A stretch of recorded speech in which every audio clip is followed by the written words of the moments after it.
check us out on patreon.com/Marvel Maniac. You can get a little sticker and support the show that way. It'll be really awesome.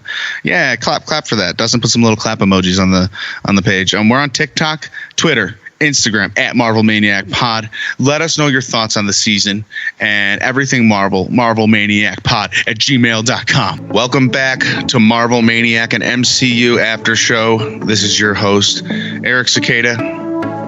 I don't know. The numbers just started, so I'm going to start over right now. Welcome back to Marvel Maniac and MCU After Show. This is your host, Eric Cicada, a.k.a. Mr. Honest. I am here today to enter the multiverse and talk with a few good friends. You may know them from our previous After shows, and they are fantastic human beings. I'm happy to introduce them. Terrence Galooly.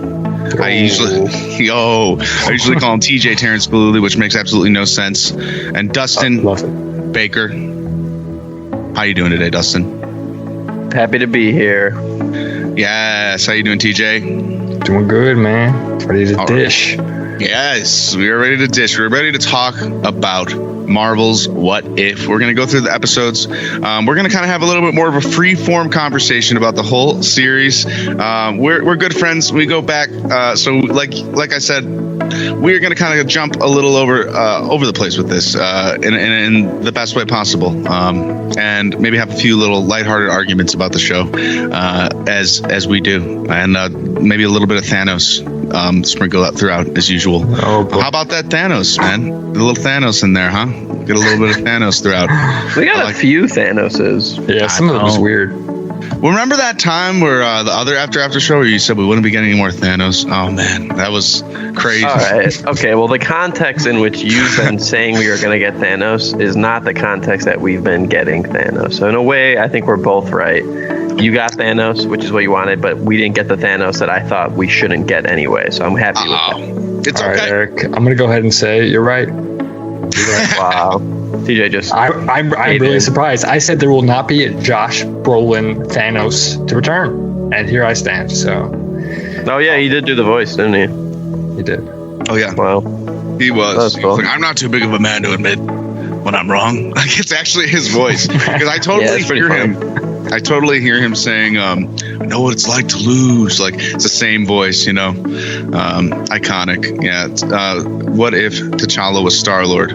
That was a highlight episode. I mean, not staying in format is funny, you know, when we can almost just go down a list of the episodes and like lay thoughts down on each of them in our way. Like, ironically, I think maybe that's in my freeform way. I kind of want to do that.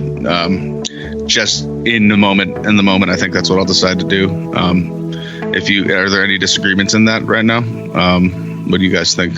We'll go down like episode. That. You call it. We'll name them and lay our thoughts down. Yeah, it sounds perfect.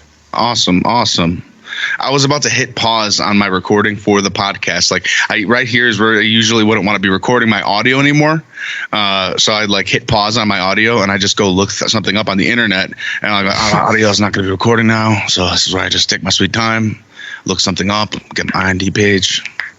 But you guys are here in real time, so you gotta be here for this. This is good. It's got 18 episodes listed on IMDb. Going into the series, What If was slated for 10 episodes. I went in 100% ready for 10 episodes.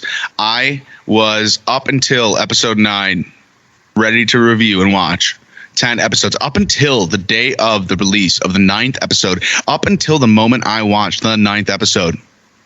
I was ready for 10 episodes. So the night of the finale, I knew it was the finale. It was kind of it was a crazy fucking finale. I'll say that. That made it a little bit better for me. I thought we were getting it was a little bit bittersweet, you know, to learn that. Yes. I was like, oh, this is it, huh? This is the last episode. I was like, okay. That is so bittersweet. It is. It really is. So we started all the way back at what if Captain Carter were the first Avenger? TJ, what did you think about that one? What were your overall thoughts? Gotta say, not huge on that one. No. Why not? Yeah, I don't know why.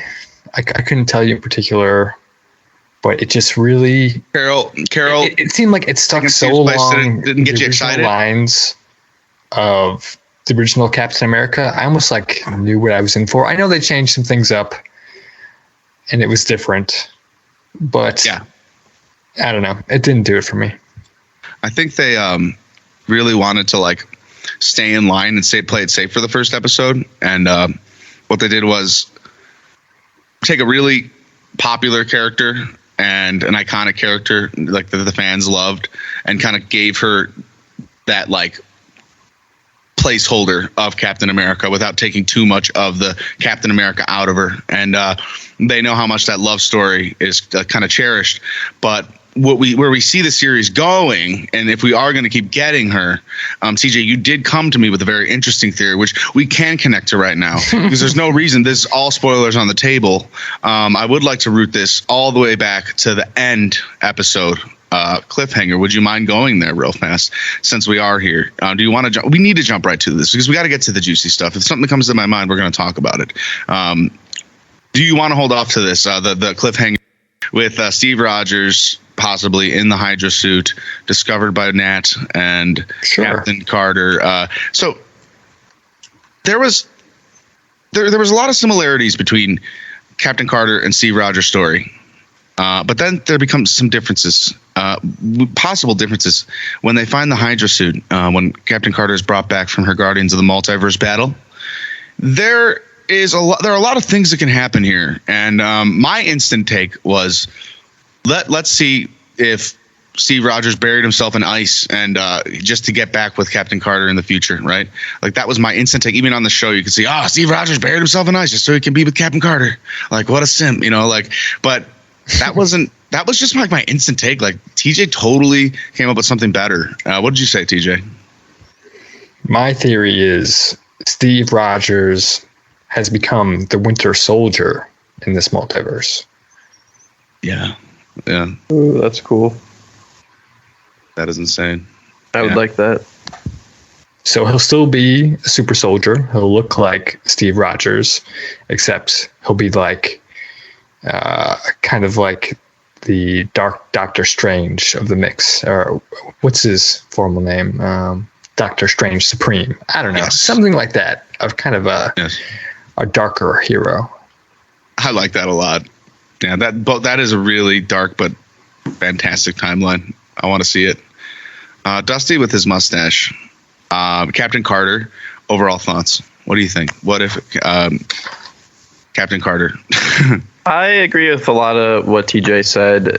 Honestly, as we go through the episodes, I might remember more, but go back. I think it was the weakest episode for me, because it really felt like it was literally, let's just replace Captain America with Captain Carter, but all the scenes kind of end up playing out the same up until the end. Like, we just kind of get all of the Captain America movie condensed in 30 minutes, but a gender swap, if you will, and it was fine, but it wasn't that engaging in the sense where I'm like, I don't know what's going to happen. It was like, I kind of know what's going to happen. I've seen this movie, and it kind of let me down a little bit, but I like Peggy Carter a lot. I like her character, so I was able to kind of be like, okay, well, now that she's getting to the present, I'm looking forward to seeing what they do with her being like present day Captain Carter, I see what you mean. And considering looking at it as an A to B story, what if Captain Carter were the first Avenger? A to B story, contained storyline. Yes, I agree with you.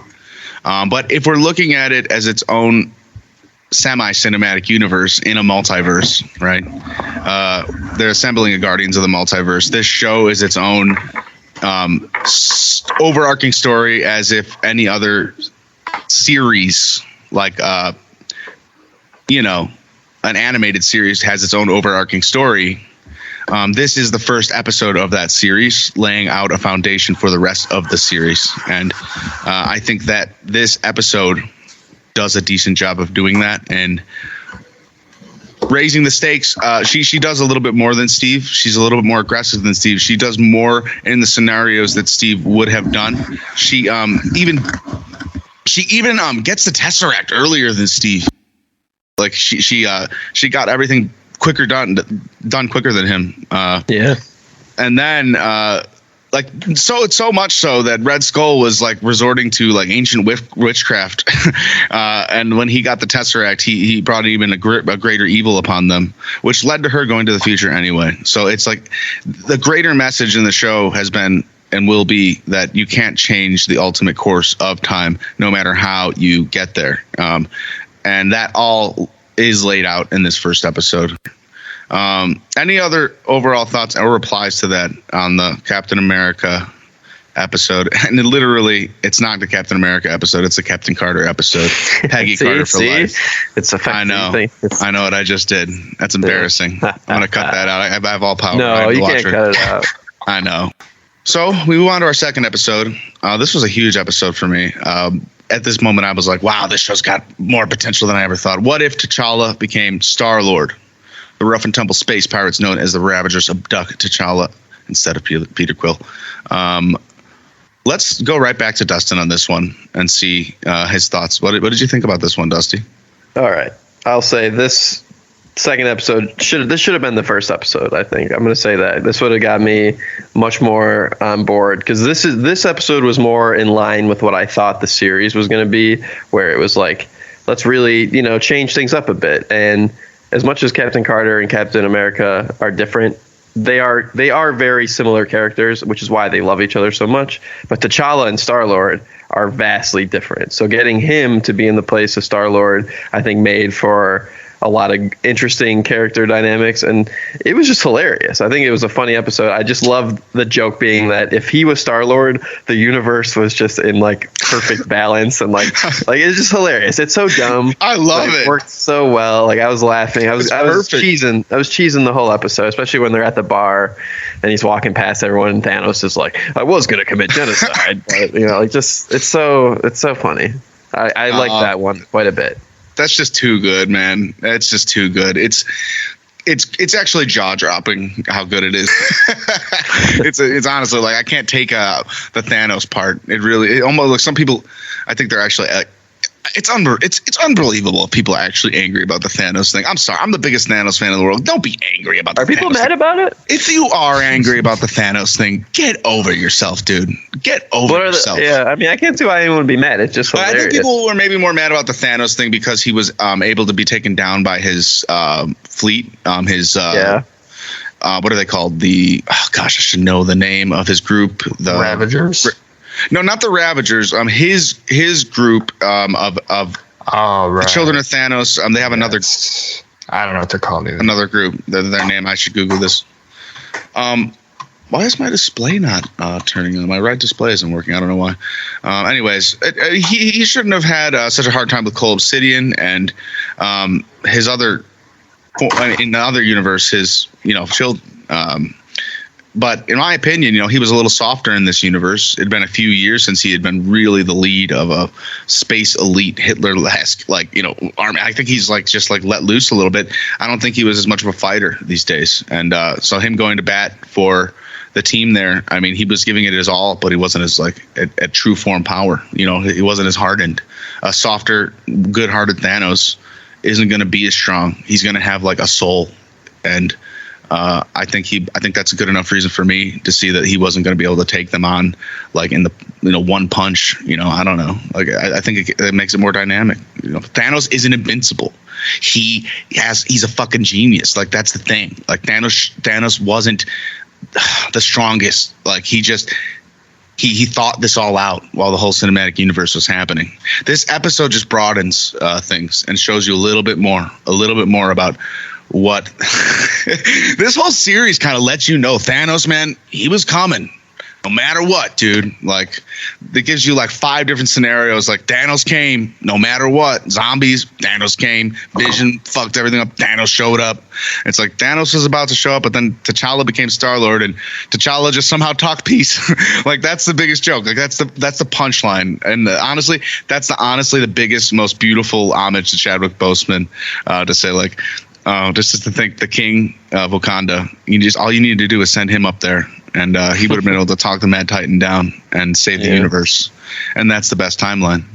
And the one thing I didn't like about this episode is the Watcher bullshit us. And he was at the end, he's this would have led to the end of the universe. And it like shows Peter Quill's dad like smiling, and he's like gonna get Peter, but like, dude, T'Challa Star-Lord in the last episode just blows up Ego in like 1 second, and like that's it. Like he saves the universe, and I'm like, wait a minute, that's it?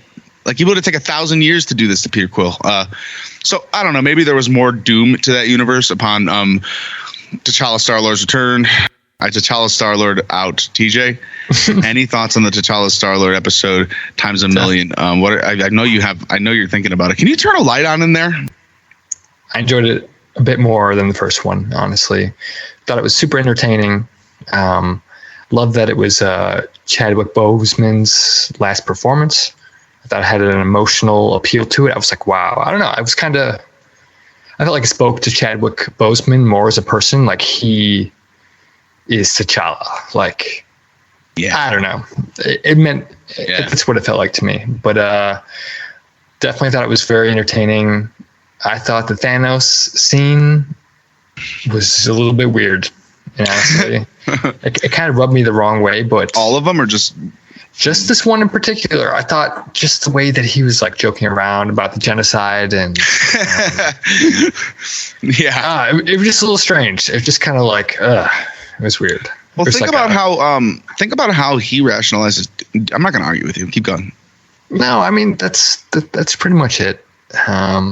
I don't want to rationalize Thanos' rationalization of genocide. I love how like the whole episode was pretty much a poke at Peter Quill, that he's like he's like really not that good. Like everything that T'Challa does is like way better, turns out better, saves the universe. And then you have Peter Quill working at Wendy's. So funny. That's a great point, TJ. That's a great point. Honestly, the whole episode, I couldn't really put my finger on that. That at one point, I think I said in my episode, I was like, "This isn't Peter Quill's fault." like you know what I mean? Like, this isn't Peter Quill's fault. But like, you are so right. The whole episode is a jab at how bad of a Star-Lord Peter Quill actually is. He's self-titled Star-Lord, and Star-Lord, the genuine Star-Lord that T'Challa is, he's a Star-Lord. He's such a Star-Lord. Mm-hmm. And Peter Quill, when you watch Guardians of the Galaxy, almost in light of this episode, it makes Guardians of the Galaxy that much funnier. But like, when Peter Quill does have these Guardians moments, and he has these standout moments, it makes him such an underdog hero. It does. Which honestly is what makes Guardians of the Galaxy Guardians of the Galaxy. It's true. Not the Ravagers, which is what the movie Star-Lord would be in. Probably would be called. Star-Lord would probably be in a movie called The Ravagers. You know what I mean? I'd watch that movie with the. Any thoughts on what if T'Challa or Star-Lord episode for now? If you have any other thoughts, just throw them in there, because we're going to be jumping to a few more episodes, aka all of them. So we got a few more to go through. TJ, Dustin. Let's move on to what if Earth lost its mightiest heroes. Very good. And TJ, I'd like you to lead us in on this one. This is a big episode. It's maybe the first of the darker few, and then it's like just leaning us into maybe the saddest series of events you can ever imagine. Just a lot of really sad episodes of what this series actually is. The lightheartedness of these first two is not a good introduction of how dark this series is about to get. So TJ, go. What do you think? Like you said, definitely takes a turn a little bit dark. Just right away. I mean, what I liked about it most was it was like a good mystery. I was like, what's going on? Like, who's doing this? It's like a good whodunit. The whole time you're kind of thinking, like, what other character, what motive would they have, for trying to destroy them?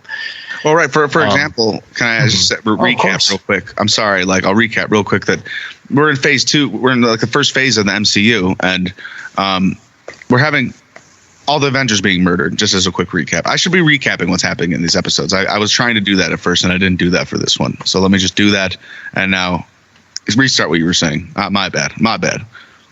Oh, no worries. I think it was a good mystery. It was cool to see Hank Pym in a different light. I really liked, because you don't think about, he's just some old guy who gives Ant-Man his suit. You don't think of him as a threat, or like he could be the one to kill the Avengers, but just something you don't consider he's like, he could be the most dangerous villain of all.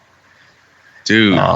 It was just really frightening to see him like just absolute villain mode, Really. I know. Kind He's of gave me disgusting. chills. Yeah. He's still. He's like. There's so many villains that in this show that have shown what they're capable of that are still actually like in the universe right now, lingering like in the depths of and crevices. Like Hank Pym is still in the Ant-Man verse. Like he hasn't lost anyone yet. He's just got everything he's loved back. Like what happens when he loses anyone now in this universe, current MCU timeline? It's true. He's a very fragile man. We've learned. I'm scared for everyone. They're just like, I feel like this show is just warning us, like, dude, you guys are about to get fucked up. Like, it also makes me realize that Ant-Man himself is very powerful. Like he could do anything. Dude, oh my goodness, yes. That the Hulk scene, you got to rewind and rethink that a couple times. The Hulk scene, the animation of that was very kind to the audience. Unless the Hulk has green blood, He might. We don't know. Pretty sure. Why would he have red blood? Do you think the Hulk has green blood, Dustin? Hulk's got green everything. Yeah. So, but I don't think he has green poof smoke. He's got green poo, green pee. Green poop. I wasn't saying green poop. He has green poop smoke. Like he poofed. Like regardless, show like green. It's all green, baby. I think you could write that off as whatever Pym did to him. That was the effect. It wasn't so much like Hulk green smoking, exploding. It was just like the effect of whatever Pym injected him with. He blew up his heart. That's so much. Yeah, with green poof smoke. Oh, what? He made it big. It exploded. Oh, dude, stop. Oh my goodness. Yeah, so on a tangent here, I was surprised by that because I had read before that in like a lot of the Marvel universe, Hulk is like unkillable. Like even if you did something to his heart, it would just like it would be unable to do what it did. So I'm okay with them taking liberties because no one should be invincible. But I was surprised. I was like, oh, they killed Hulk. Okay, yeah, like I said, like that. Early just Hulk. like that. I was like, wow. Yeah, he had just become Hulk. He had just become Hulk. Maybe. I can't think about many more excuses. Hank Pym is a smart man. I think probably sat down and figured it out. The thing that really itched me about this whole thing is that he just knew that Thor would be a part of the Avengers just by looking at him. And I like that. He's like, you would have picked him up in a minute. It's like, so he just kills Thor like via Hawkeye. Like, oh my goodness, what are you doing? So he takes them both out with one stone in that one vulnerable moment. This episode pays a lot of homage to early MCU. So does a lot of this series, which is really nice to make some of these earlier movies more relevant again. I like that a lot. Dusty, do you have or TJ any more thoughts on this episode too? Like, there's Loki, there's Fury. It sets up the whole timeline for the end episode reveal for Natasha. This is her universe now. This is also the possible universe that we see Steve Rogers running for president in, and also theoried by a few of the videos and internets and come back to me and my crazy ethosphere of internet that I'm all over. I cannot credit one source. It's just it's a theory out there that this is the universe that births President Loki from the Loki series. Interesting theory. What do you guys think? I mean, TJ, do you have any other thoughts on that before we go to Dustin? One quick thing about the episode that I just found out doing a little research now that Dominic Cooper plays Tony Stark, who is Jesse Custer from Preacher. Yeah. Oh. Who also plays Grandpa Stark in Captain America. I see. I didn't even realize that. That's amazing. What? Grandpa Stark in Captain America? Who's Grandpa Stark? Like the guy that's running the Captain America project in the first movie, in Captain America's movie. It's not Tony Stark's dad, it's his grandpa. It's Tony Stark's dad's dad. Played by Dominic Cooper. Tony Stark's dad is played by the guy from Mad Men, whose name I always forget. I can't remember either. I love him though. Oh yeah. Yeah, I'm glad they brought Dominic Cooper back more than I've expected to, which I thought is kind of cool. And I've heard he's difficult to work with, so I don't know. Well, that's no Hollywood rumors, I still can't think of who Dominic Cooper. I'm just going to do a quick Google of this real quick. Yeah, do it. Preacher. I forget how easy it is to do that. It's a good Hulu show. Love it. Okay, cool. Cool. So Dominic Cooper is Stark. Yeah, that's pretty fun. That they Very cool. He did a good job. He played Tony a tiny, itsy, twitty bitty more vulnerable. He did a little bit more vulnerable, and I like that. I think these Tonys would have been a tiny bit more vulnerable. Sorry. That's okay. That actually timed out really perfectly. None of us had said anything. Like in that moment, it was almost like it's going to be like a elite island of sound just deleted. Well, I thought that this episode was another stronger one for me.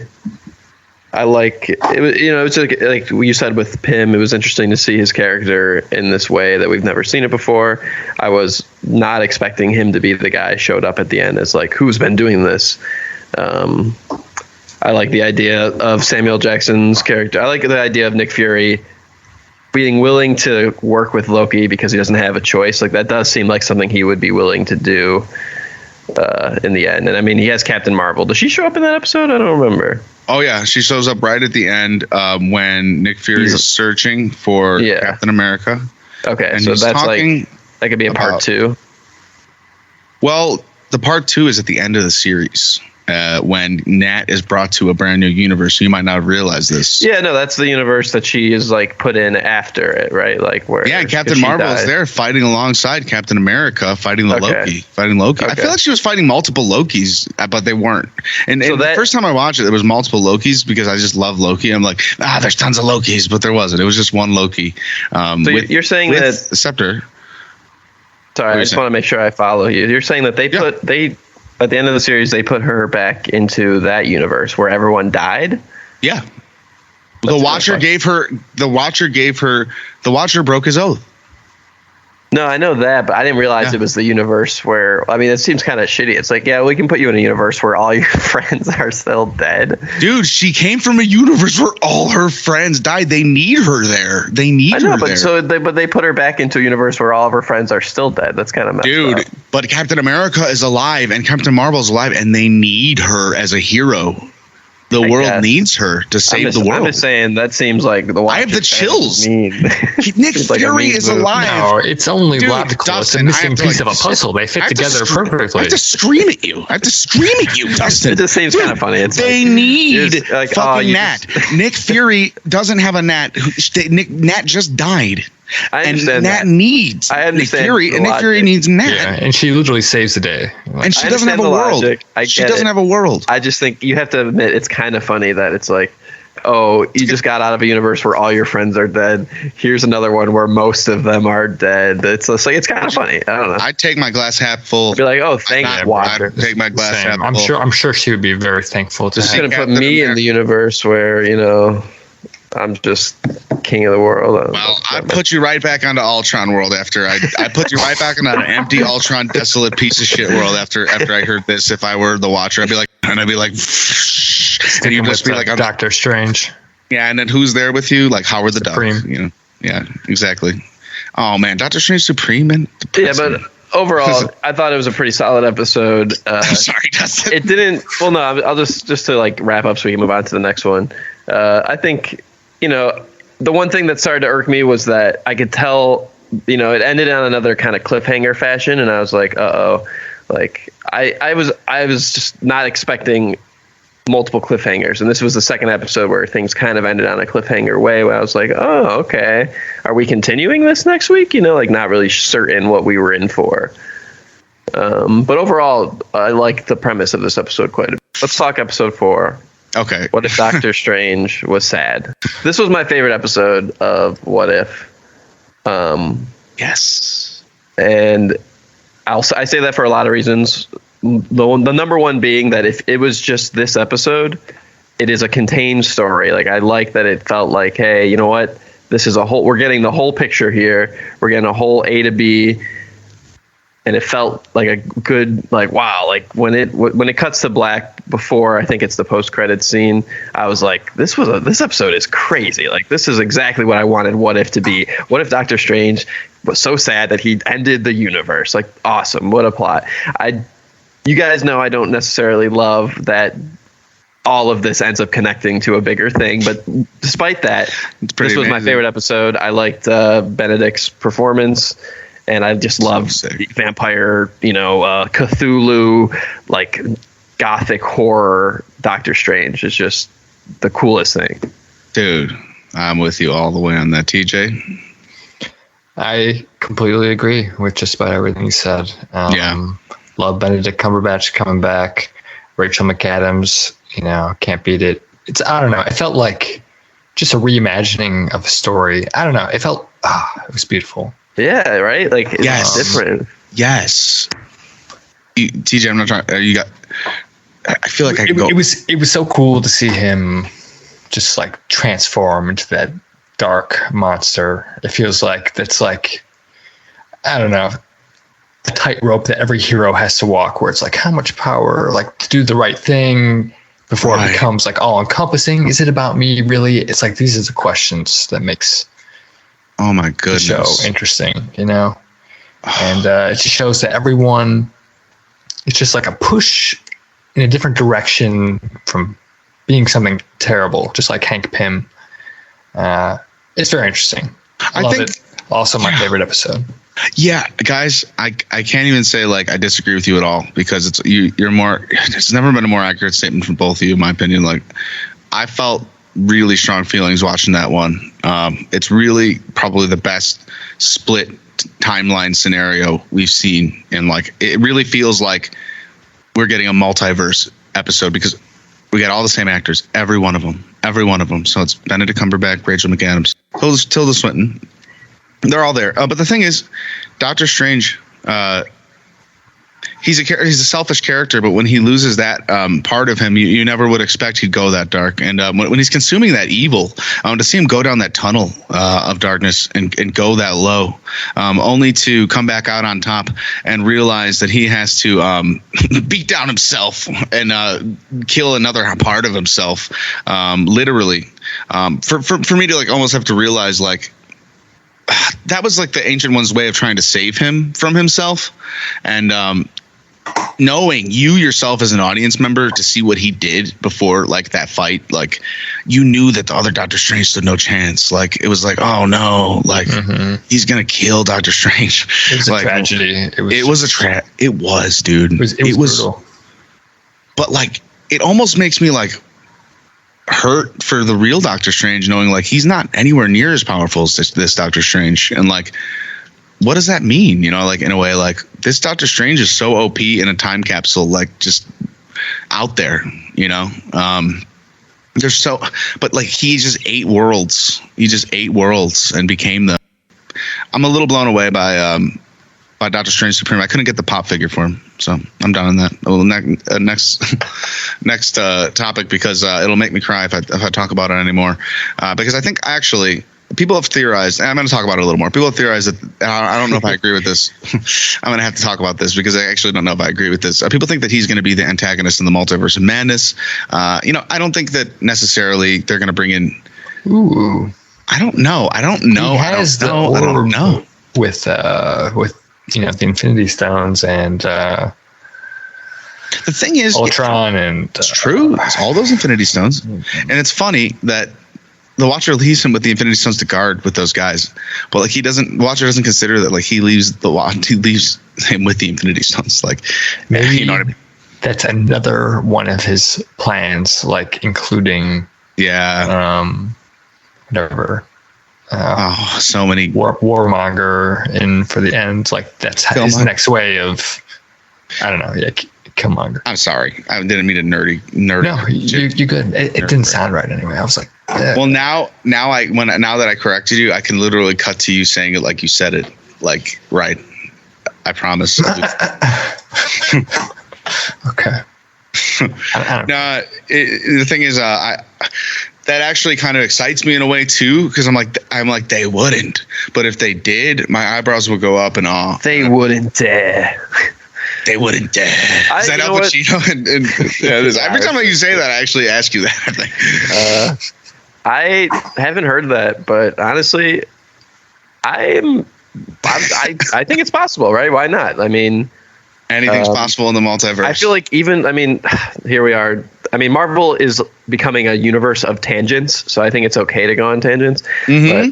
But I feel like watching that Spider-Man trailer, Doctor Strange just felt like a different person in that trailer. I was like, who are you? You're not the Doctor Strange. Why are you willing to help Mr. Parker here destroy possibly the universe for that doesn't feel like the Doctor Strange that we were just meeting, in Endgame or whatever, He was willing to let Peter and Tony die, pretty clearly for the stone. And now Peter's like, hey, can you change the universe? And he's like, yeah, why not? It's like, what's going on with Doctor Strange? I think that might play into something, or maybe all the things that have happened. I'm sorry. Finish that last sentence. I mean, maybe I'm wrong. I don't know. That's just watching that trailer. I was like, why is Doctor Strange doing this? This seems like such a bad idea and against what he would consider his code. The events of WandaVision have happened. The events of Shang-Chi have happened. The events of Loki have happened. The events of all the events of the TV shows. Well, the events of hold on. I'm gonna stop you right there. I don't think Shang-Chi. I think Shang-Chi will be happening during Spider-Man. I mean, it could even be, a certain character at the end of Loki, right? Because, he's everywhere. Right? Yeah, absolutely. I mean, I know they said he's going to be in Ant-Man, I guess, so maybe not focus on him for everything, but it'll be interesting. It will be interesting. Absolutely. Okay. The next episode we got was What If Zombies? Sure change in the formula. And little did I know, as a diehard Marvel Cinematic Universe fan, but not so much, not that I was not a fan of the comics, but not a avid comic book all-knowing fan. There's a big series. There's a lot of series of comic books of Marvel Zombies. So this is kind of going off that somewhat. However, this episode goes along the timeline of Avengers Infinity War around that time period, and we get some crazy shenanigans, alternate Ant-Man and the Wasp, where Hank Pym brings out a zombie virus out of the quantum realm. Who wants to start on this one? What are your instant thoughts? TJ? Yeah, I'll start. Not my favorite one. To be honest, pretty much from here up until the last one, they didn't really do it for me all that much. No, I felt a little lazy. No, not lazy at all. I thought they had some good. I don't know, a little bit of everything. I thought it was interesting. I don't know, just some parts. I don't know, just like classic zombie situations where what's her name, the Wasp, she got like a scratch or something, and you're like, oh, she's gonna die. I don't know, and just the cheesy speech from Peter. Yeah, I know what you mean. I don't know. I thought it was just okay. I know what you mean. If I'm being completely straight up with you, and if I'm being honest, that one wasn't my favorite, and it was probably my least favorite, if not the Killmonger. Between that and Killmonger, I'm gonna say maybe Killmonger, only because of the character though. But I thought the Killmonger episode was good for the story, so I'm gonna have to say maybe this one, just in terms of the zombies and how their powers work, how their minds work. This one might have bothered me the most. Yeah, I agree. Yeah, it was a little offbeat too. Did you feel that way? The timing was a little weird on the episode? Yeah, and it was a little strange that they still had their powers and they still knew some things, but yeah, I guess it was okay. I don't know. That's how it is in the comics, apparently. I was telling somebody about that and asking him, You know, how is it that they still know their powers, but they're just mindless zombies? What's the difference?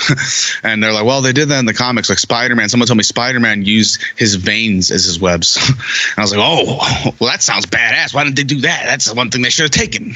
You know, like that would have been extreme. You know, I figured that there'd be some more to come of that. I don't know. I don't want another episode of zombies. I could definitely see it coming back in season 2 and Peter pulling it off, and I don't know. It'll be resolved. He'll save the world and fall in love somehow. Well, if the Guardians of the Multiverse are going to come together again, then they'll probably bring Peter in for season 2. That makes sense. Yeah. But Dustin, zombies? Not my least favorite episode. Really? I would rank this episode above Captain Carter. I would rank it above the next episode as well with Killmonger and Thor. I didn't really care for the Thor one either. Okay. I was just like, again, this is just another example of what I was expecting out of the show to be like, all right, hey, here's like, you know, these characters you kind of know. Now things are different. And this felt different enough and an interesting story that wasn't just like a rehashing of a movie that we've already seen. It was very much like, hey, it's its own thing. And it wasn't, the pacing was off. I definitely agree. There were some weirdness to it, but I'd liked just a few of the visual like things, like Wanda as a zombie that has her powers is horrifying because now we know how powerful she is. I was like, oh my God. And like Vision is like keeping her alive because like he loves her. Like there was some like, oh wow, like that's crazy. Like this is weird. I like the Futurama thing with Ant-Man's head in a jar. Like I know it's not necessarily a Futurama thing, but to me I was like, hey, Futurama. Yeah, cool. Definitely. I like the crew that's like kind of the last of the last. It's like it's an odd group, right? It's like Peter, Winter Soldier, Ant-Man's head. Yeah, it's like all the people who have never had interactions. No, Hulk died, like, man. Let's all get them together and put them in one thing. Our best moment of that episode is when Hulk died, and he said, Peter said, I can't lose anyone else. Because Peter has not only lost Uncle Ben, and which is the first acknowledgement of Uncle Ben in the MCU ever, and Tony Stark, but I've lost everyone. And he's like, you haven't lost us. You can avenge us. And like that's a really great moment. That's a really great moment between Banner and Peter. You know, it's so hard to get actors back for animated things. But think about how good this would have been between the actual actors. Because what made the Doctor Strange episode so great was Benedict Cumberbatch. Like, Tom Holland, I'm sorry, but like that's what really made it really. His acting is so good, and like to know that's the character, they matched it with his face and his animation. I think it was all so well done. What if Killmonger rescued Tony Stark? Now this one pissed me off because Killmonger just gets me angry, and I'm a big fan of Iron Man, and this goes off the plot of the original Iron Man, and it's a really cool episode though. I can't say it's my least favorite, only because it's kind of genius what Killmonger does. So he rescues Tony Stark when his Humvee is attacked in Afghanistan. He manipulates his influence for his designs of conquering Wakanda. So I'd like to ask either of you to take the floor here again, and I'm gonna just randomly shuffle over to TJ. Okay. It's hard to pick. I thought it was a decent one. For some reason, I like enjoyed the thought of it more now that I realized that it was Dominic Cooper. As weird as that seems, still like the episode. The actual actor for Killmonger. Oh no, right, for Tony Stark. Oh, Dominic Cooper. I'm so sorry. My bad. It's okay. No, I thought it was a cool, just classic alternative timeline where basically Tony wasn't even Iron Man. You know, he never went through his trials in the cave, and he never came out like changed. So it was interesting to see him, I don't know, kind of walking the line between the two Tonys that we know and love. Right. But yeah, it was kind of sad to see him take advantage of him and kind of know that it was coming, just being like, oh no. Yeah. Brutal. But yeah, I thought it was okay. You knew it was coming? Oh no. Oh yeah, I thought it was going to be with Tony the whole episode. But I mean, I knew the betrayal was coming in some way. You did? You know, you can't trust Killmonger. I thought maybe like they'd be friends the whole movie, and he'd be Tony Stark's Iron Man, and Iron Man would be like a father figure to him, and like he turned him into. Where's the conflict? The conflict would be the Infinity Saga itself. Like we'd see them conquer Thanos together. Like it'd just be like everything would just like we just see them do everything together. Like nothing would stand in their way. Like we just see they'd be geniuses together. So they'd build like a Wakandan Iron Man suit, and they'd level up faster. So like the Infinity Saga would be beaten way faster. Hence, like way cooler shit would happen. You know, I don't know. Like that was kind of what I was thinking. You know, like a more of a team up, similar to like whatever led up to Gamora and Tony. Like whatever events led up to the Tony Gamora thing. Like that's kind of what I was hoping for. You know. I will say I do really like Michael B. Jordan. I thought he was really cool. He's always cool. Love him. I think he's a very iconic role, and it's cool to see him return as the role. But yeah, I don't know. Just not my favorite. But yeah, I appreciate both of the voice actors in the story. For sure. I thought it was okay. I agree. Yeah. Dusty? I didn't really care for this episode too much. No. I like Michael B. Jordan most of the time, but I have never been a big fan of him as a Killmonger. Oh, I really thought I loved him. I love the character Killmonger, but I don't know, something about it. And I know I've said this before, so that's why I have to. I'm wow. like the character Killmonger without Michael B. Jordan. Black Panther. I watched Black Panther. Yeah, I thought he was the weakest. Wow. We saw it in theaters together, Dustin. I know. I thought it was the weakest part of the movie. I think Chadwick Boseman just like blows him out of the water, and it's just hard to like act. Well, I mean, he obviously he steals the show, obviously, but. I know. I'm just saying. Great opposition force. Absolutely. I know. I'm so sorry, guys. Like, and like that's what I mean. I like. Who would you prefer? Yeah. Who would you cast? It's nothing against the casting because I normally like Michael B. Jordan, but I just feel like his acting in this movie has always felt a little stunted to me. That's like, a hot take. He just comes off as a little. I know it is. I know. I've gotten that feedback on it before. So I don't know why like that. It's cool. I'm glad that he shows up to do the voice acting, but I'm not going to pretend like it doesn't affect my enjoyment of the episode overall. Just because like I just think he. I don't know what it is. I just think his acting feels a little stiff in that movie. Okay. But I think the episode was, again, it was another interesting, like, oh, this is a cool premise. I'm here to follow it. I think they kind of went a little overboard on, like, Killmonger is, like, just super smart and, like, just always, like, 3 steps ahead. I was like, I don't think he would be that, like, ahead of, like, why not? Smarts like Tony Stark, because we've never really seen that side of him before. So it's he taking has a the lot history. of. It's written into his character. Also, I was a little confused. He's a soldier, so he's a soldier, and he went to MIT. I was a little confused on like how he showed up with Stark at the beginning. Like I was like, how is he knowing that Stark was going to be here? And also, wouldn't he be like 10 years old or something? You know, like I thought. You know, that was a good point too. I was just a little confused. That's a good point too. That's a good point too. No, they'd be teenagers, man. They're like older than us. A little bit younger. They're older than us. Think about like where I was. I was in like high school when the Iron Man came out. So he's older than me, right?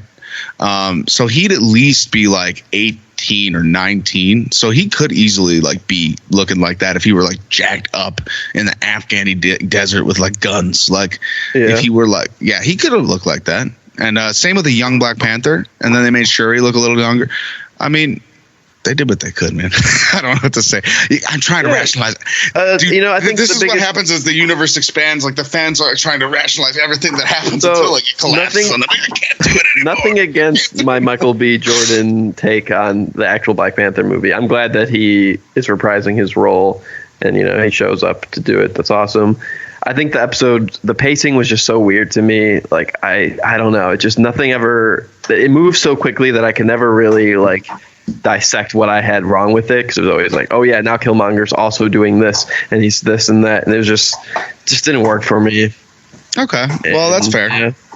Yeah, it wasn't my favorite either. It was the saddest episode to review. It was the longest one for me. Honestly, the biggest dragger episodes for me to review were What If Zombies, What If Killmonger rescued Tony Stark. As if anyone will remember, there was a big lag in my show between those two, and it wasn't just because I didn't want to do those episodes. I did not want to do those episodes. But there was a little, what are things happening, and whatnot. But to come back to these two dragger episodes, it wasn't easy. I gotta say, What If Thor were an only child? I gotta say, whether you liked it or not, whoever said that, Dusty or TJ, I think it was you, Dusty, right? Was it you or TJ? Who didn't like that one? Who didn't like Thor? Were it was me. It was me. Okay. Okay. Well, I think that one was, the lightheartedness of that one was much needed, regardless of after the last two or three or four. Of the darkness of those, the darkness and dark endings of those. This one was a lot of fun. This was the lowest rated episode, though, of all of the episodes. So, Dustin, you are not alone. Mostly everyone agrees with you that this was the worst of the bunch. The Killmonger? No, What If Thor were an only child? Well, I'll say I like both of these episodes more than Captain Carter. So. Yeah, you're a Lone Ranger there. I'm all over the place. Actually, dude, you're not, man. That's the second lowest rated episode. I talked about it. It's my second least favorite episode. Yeah, no. Okay, I'll tell you the ratings of the episodes in order. Okay. Sure. Okay. So we have the highest rated episode would be at a 9.2 right now on IMDb. What If Ultron won?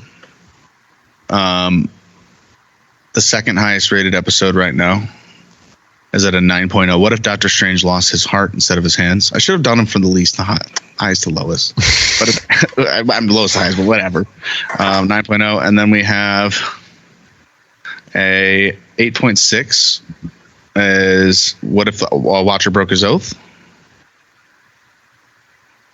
Two 8.0s tied. What If T'Challa became Star-Lord? What If the world lost its mightiest heroes? We have a 7.9 at What If Zombies.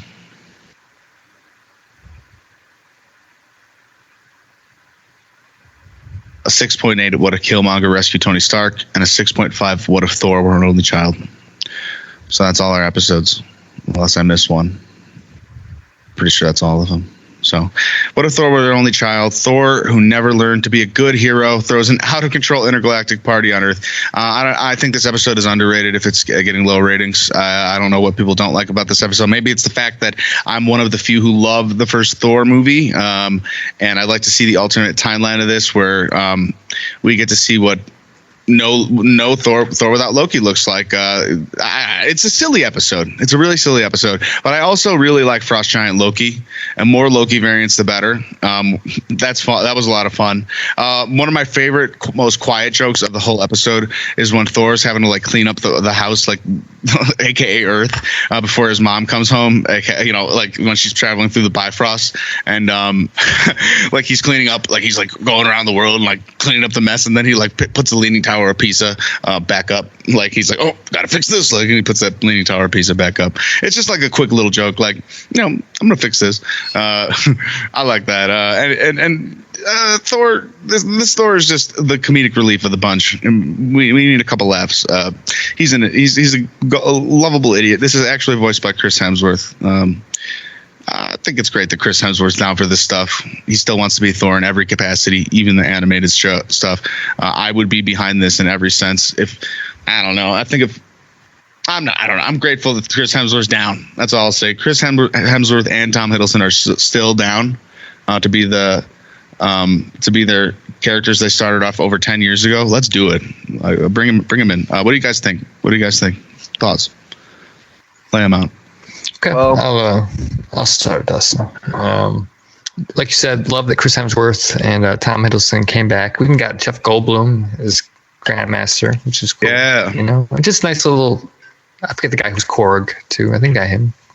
No, he didn't say anything though, but we saw him. But right, he didn't say anything. I thought it started off kind of slow, and I was kind of cringing a little bit. I was a little cringe. I'm like, where is this going? I don't know. My biggest takeaway was Captain Marvel and Thor fight. Thought it was just like an awesome showdown that we never would have seen otherwise. Just so cool. Just a total blast to watch that. Like you said, it was a much needed breakup from the darkness. Very lighthearted. It was a pretty good episode. I liked it. There's something like when he arrived to Earth and he said like, we're here to party or something like that. I thought it was a little cringe, but like, I thought the episode really came back from that. I did. Maria Hill. I think Fury died. I think Fury died when he fell, and that was never spoken. We don't know. I thought it was a little cringy, kind of silly, like a little bit of like a romantic comedy episode because you got Natalie Portman's character like falling in love with him. Alternate Thor. That's what Thor is.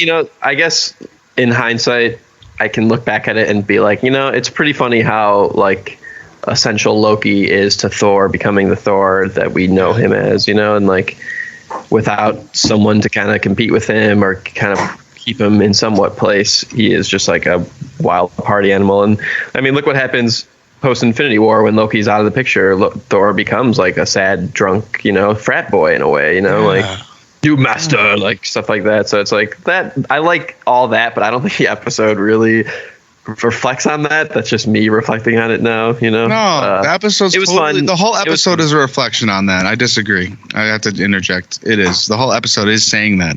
The whole episode's saying that. Go. I don't remember it saying it well, but it was. I thought it was a fun episode. I liked it more than Captain Carter, and I liked it more than Killmonger. Captain Marvel, she did okay this episode. She goes bat to bat with somebody who's a threat to the universe, apparently, and she saves the universe. In the next episode, she will do something similar. She doesn't have a similar fate. Do we want to move on to the next episode? Yeah. Okay. I feel like we should just note that at the end of the episode, it had the little twists where, the Watcher is shocked and we have Ultron coming in. I thought that was okay. That once again, it kind of upped the episode in my book. It kind of took it. Like I thought it was a pretty good episode, and then they threw that in. And I was like, okay, you have my attention now. That was a really great ending, and it also raises a lot of questions of like, which Watcher was that? How many Watchers are there? Are there split variant Watchers? Like, you know what I mean? Like, because this Watcher was surprised. People are asking, and then the Watcher that was leading us through the story of the next one was knowing of the events to come and was starting the Guardians of the Multiverse. I think best to not ask too many questions there.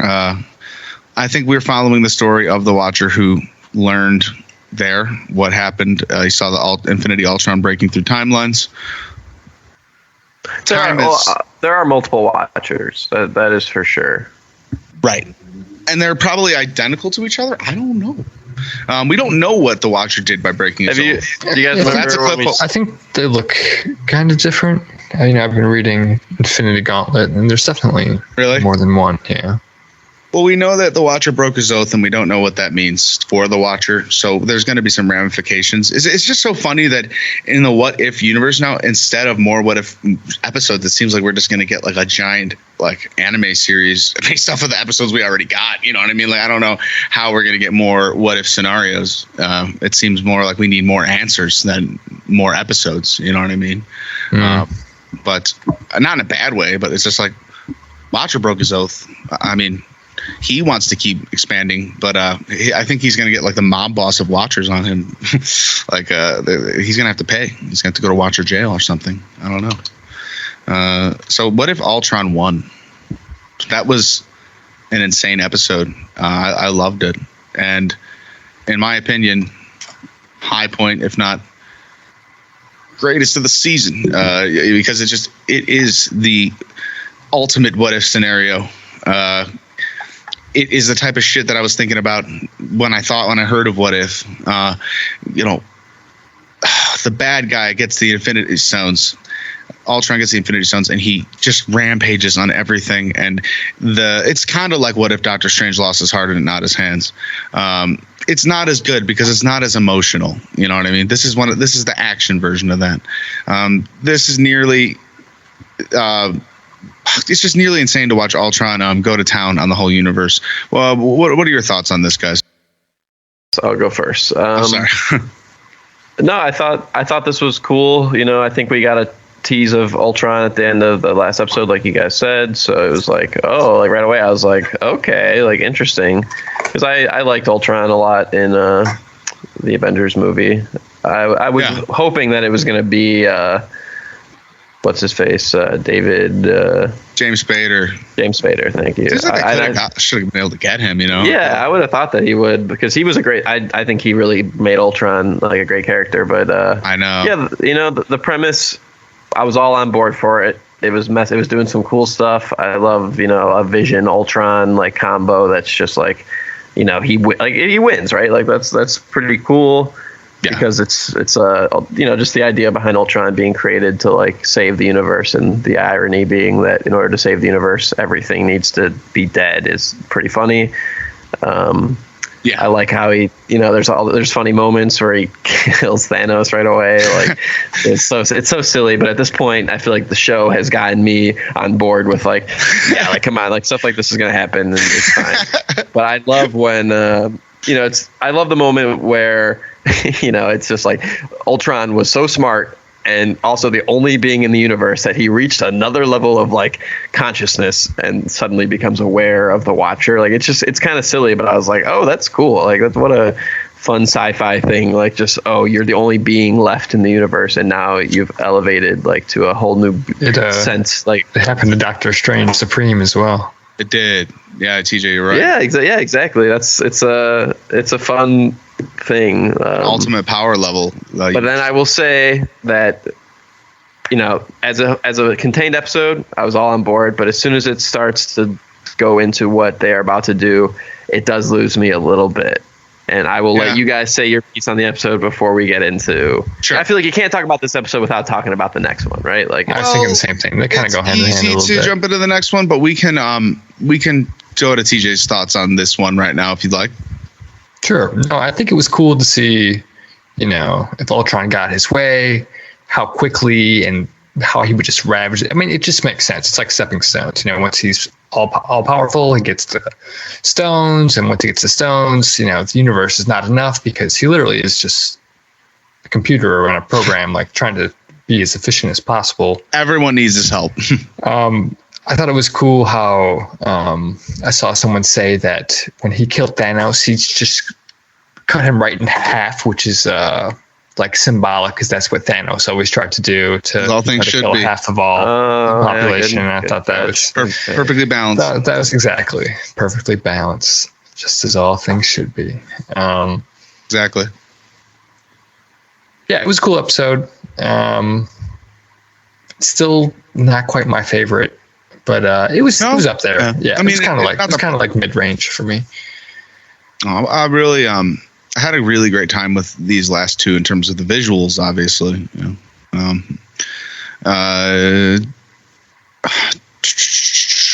Dustin, do you want to say anything else on this one before I go on a little bit? I want to say a few things about this one. No, please. And TJ, are you done? That's all I got. Oh my God. So now I'll just say a few things. I won't go too crazy on this. The Captain Marvel fight I thought was really crazy. And I actually can't stop thinking about that. Because Captain Marvel, she defends the whole universe throughout the timeline that the Infinity Saga is happening, while the Avengers are fighting Ultron, while the Avengers are fighting the Chitauri.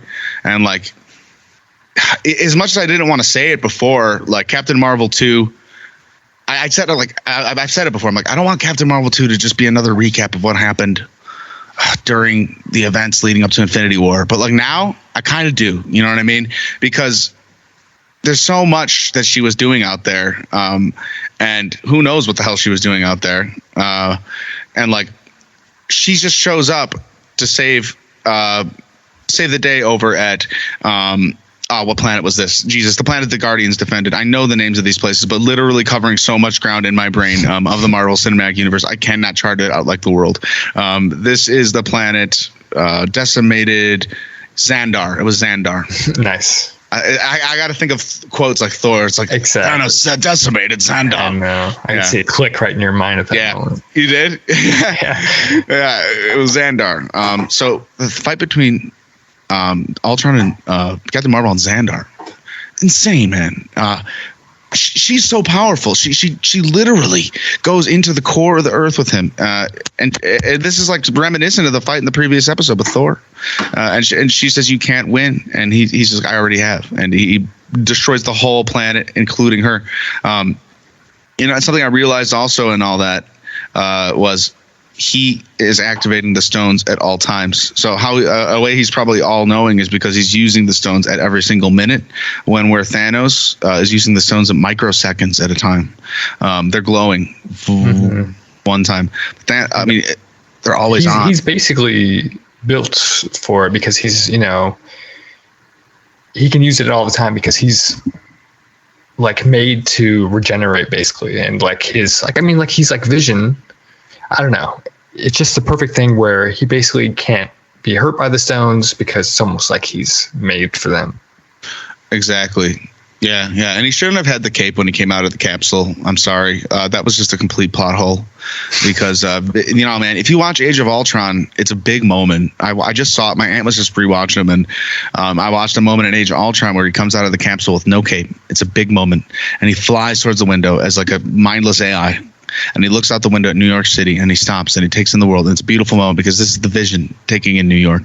And Vision is innocent and he's wholesome. He's not Ultron. So he looks at New York, and then he looks at Thor. He looks him up and down real quick.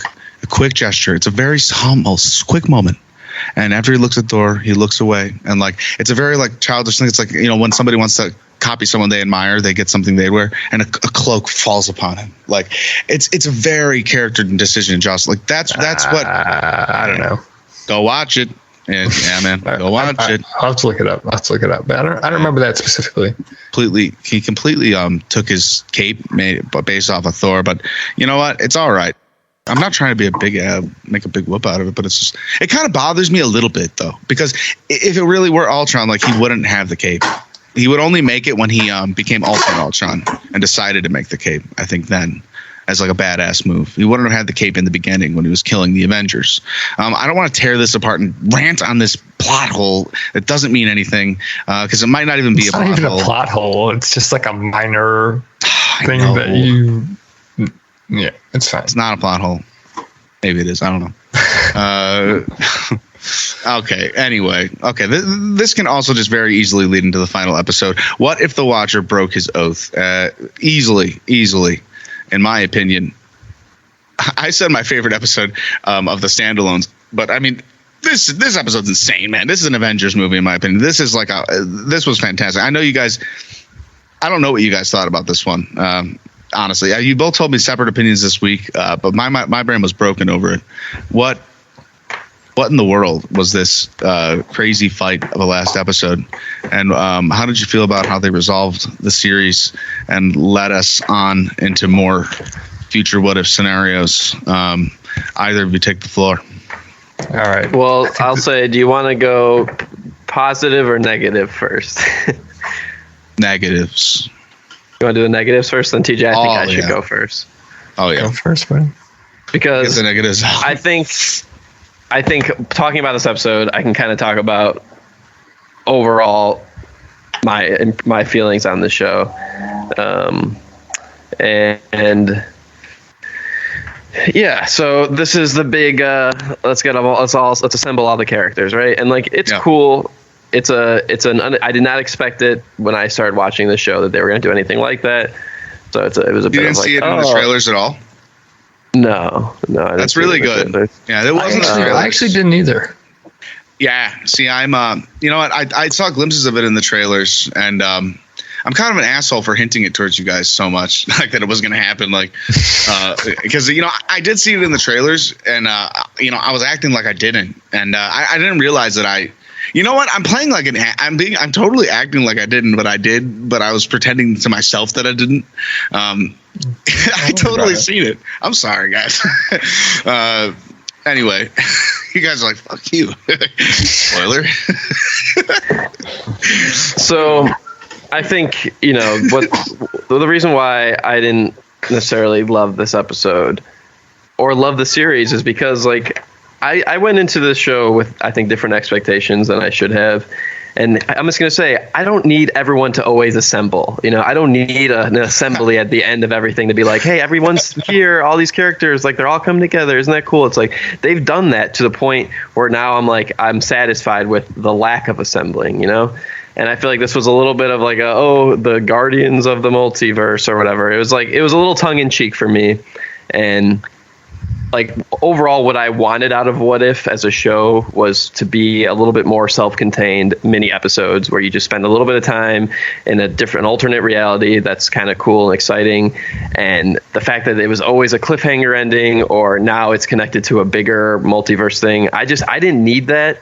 And so in a way, I don't think I wanted it either, because everything else in Marvel is connected so much at this point, like all the movies, all the shows, you have to see it all to understand the story. I was looking forward to What If kind of just being a fun little romp through the multiverse with a lack of like connection for the most part, other than maybe a wink and a nod here and there. And this episode was just a little bit like, I don't know. It didn't work for me. I didn't need this assembly. Yeah. I'm closing my eyes so I can hear you and not like space out or anything. I'm actually listening to you like the watcher would. Like I'm in my like listening zone right now. You're the watcher. Well, no, what I'm doing is I'm closing my eyes and imagining it as a podcast and not looking at you. And this is making for a great podcast. I think this is a fantastic episode. And also, to add on to that a little bit though too, is like I like the watcher as like an ambivalent, just spectator of the universes with no interference. Yeah. And I know that they were trying to make him more of a character, and that's fine. But I didn't want that. I didn't need that. I like the just all like powerful, like I watch and that is all I do, nothing more. And it's just like, they had to bring him.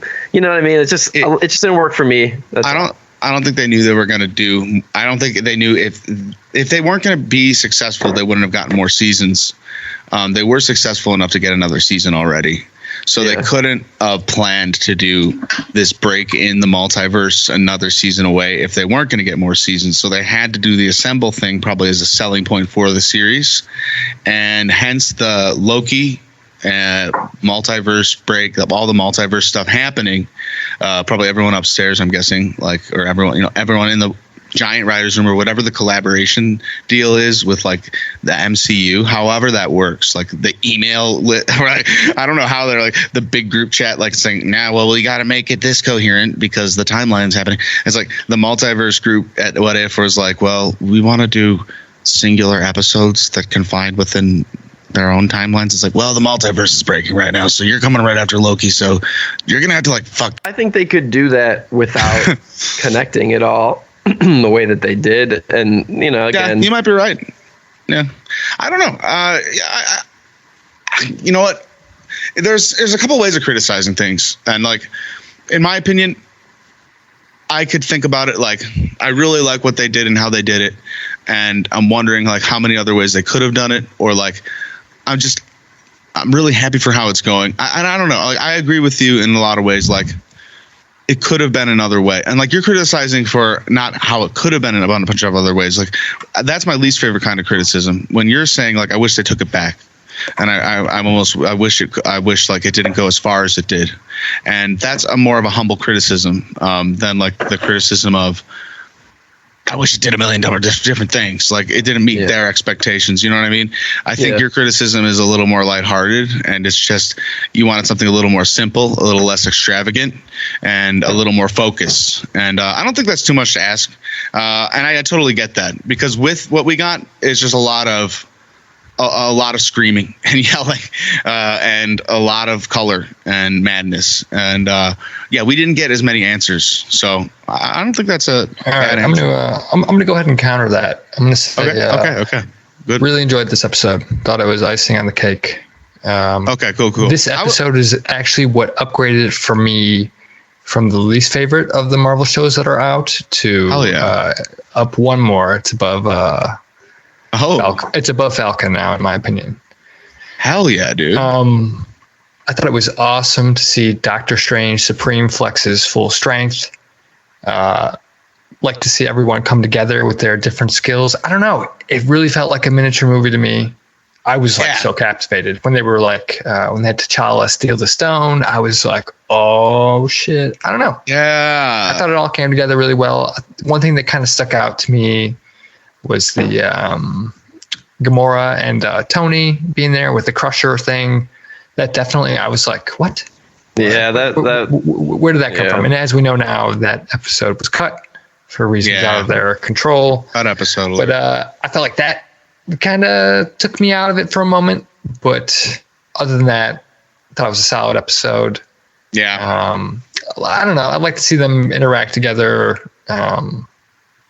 like at the bar and stuff. It was entertaining. And my initial fears going into the show was kind of the opposite of Dustin's. I was afraid that they would only be standalone and they wouldn't kind of tie together in the end. And like, it would be fine either way, I guess. But I was kind of surprised in a good way to find it out. And I enjoyed it. That's awesome. Okay, so I really like the differing of opinions here. It goes to show how this show can have different impacts on anyone. Both of you guys, you have a lot in common in your likes in television. So it's kind of cool how like it had different, you guys feel so differently about it, but also like, we can also come and agree the Doctor Strange episode was badass and really awesome and also really sad. This episode was everything for me personally because I'm a sucker for Marvel. I'm a sucker for. It's not too hard to please me in terms of Marvel, and like this is kind of just like a dream come true. I was along for every minute of this last one. I'm not gonna doubt this for 1 second. You know what I mean? Like I'm gonna give Doctor Strange his time. I'm gonna give Captain Carter her time, and I'm gonna like take this every moment like it's an Avengers movie. And I felt like I was about to die the second that they were all together spinning around. Like I like that homage, man. I like the group ups like that. They freaked me out. I thought it was cool. I thought that was really cool, man. I really liked the classic little spin moments of them all together. Yeah. That's the thing. Call me a sucker, man. That's the nexus or not the nexus. That's like the shit that like keeps reoccurring in the multiverse. You can't stop. I love it. It's okay.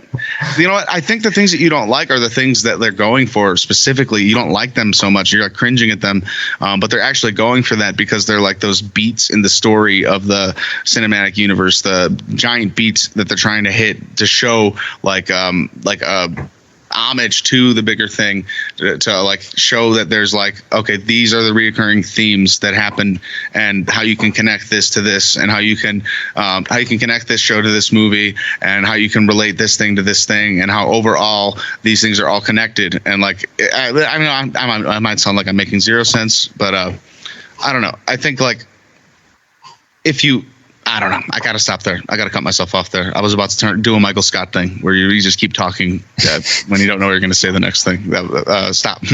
No, I will say I think I maybe rushed in just getting my overall impressions out, but there are individual moments of the episode that are cool, and I think that's what the show does well is just like creating little pieces, but everything always moves a little too quickly.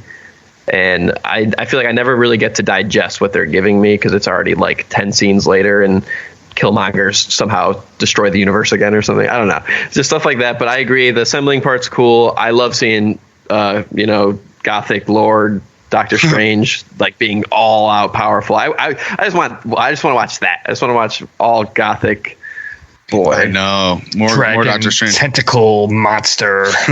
You watch it and rewind it 5 times over and watch it 10 times. You'll feel like you've watched it 10 times, like I did. Yeah. What is it, Dustin? Is that a fish? Is that a bottle?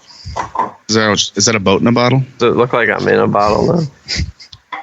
Looks like you're in your own dimension. You made your own self-containing dimension. I am the watcher now. Damn. Oh my gosh. So we've kind of been through every episode. I mean, like there's so much in that last episode. I mean, like the Zola return, the fight between the fight between Zola and Killmonger was so short, but so honestly, it was a big spin because it was planned the whole time apparently by the Watcher. Once the episode had begun, this plan was all intact for Doctor Strange to set those two up against each other. It was all a plan from the Watcher. So that's just a lot. It was a lot to process, but I thought that was kind of sick. And the fact that you said, TJ, that might even be a bigger plan, or Dustin, who said that it might be a bigger plan for Doctor Strange to use those stones and those guys in a bigger scenario. I don't know. It's too much. It's amazing, and I think the fact that there's another season is great. I think at this point we're going to be revisiting most of the stories that we got cliffhangers to, which is, I hope at least, because maybe in a way that'll be the way they can self-contain these things. But I'm here for it. Same.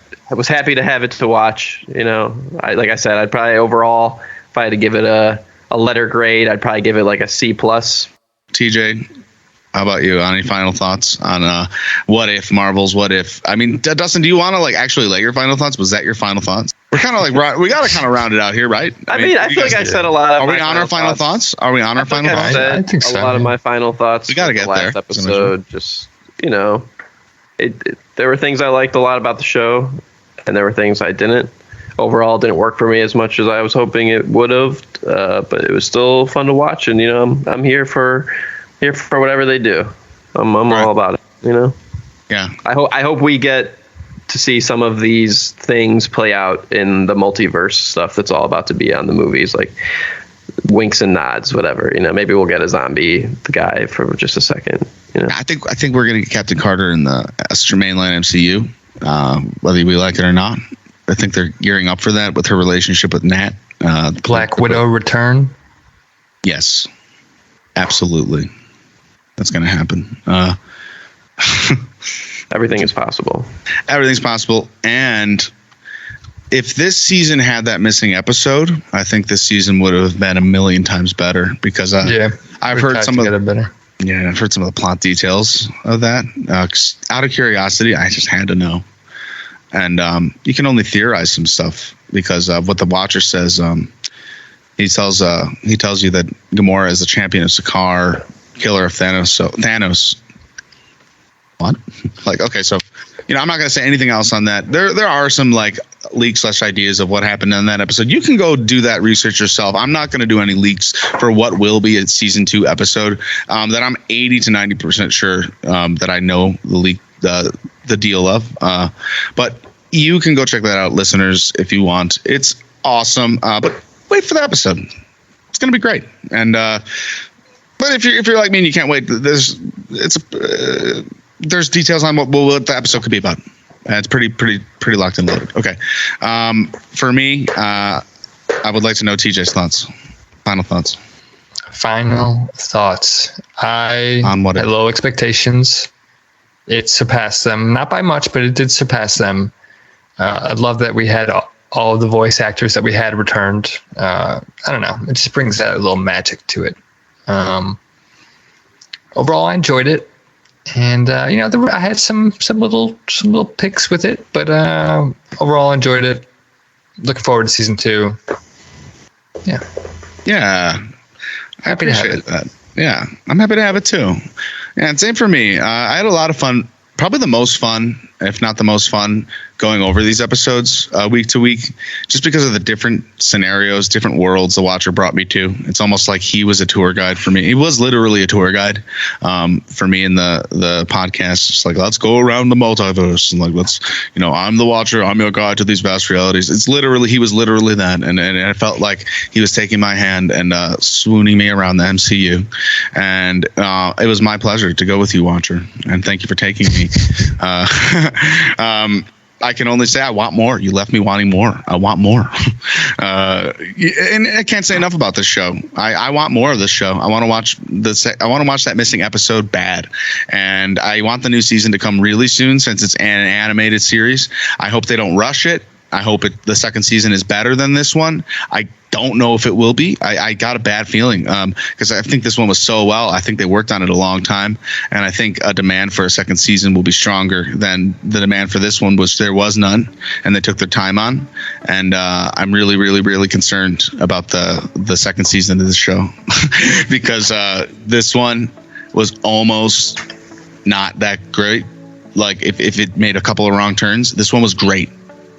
I like this series. I think if you sat down and watched it start to beginning, it'd be a really fun show to watch, you know? And I don't want the second season to suffer. I think it could be very good if they took their time with it, even if it takes 2 years, like they're going to take with Loki, because Tom Hiddleston is in it, and they don't want Tom Hiddleston to look bad. You know what I mean? I want them to get all the voice cast back for this next season, and I think they will. Marvel usually does pretty damn good with what they do. I'm just, with all they're doing right now, they're putting a lot on their plate, and we've never seen Marvel have so much on their plate.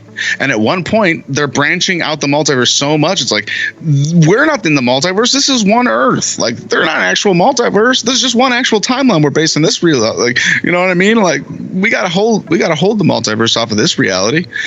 So like, and what I'm trying to say is, like, I hope Marvel Cinematic Universe doesn't go too far out to where we can't contain it in our own reality. You guys perhaps made me appreciate the show a little bit more than I did getting onto this show. Same here. I really appreciate you guys. Dustin Baker, TJ Galuli. Any final thoughts from any of you? I'm going to leave it open one more time. Just I want to leave you out. Or I thank you a million times. All right, I got a final thought. Okay. All right. What if this became the most listened to episode of Marvel Maniacs? It very well could. Make it happen.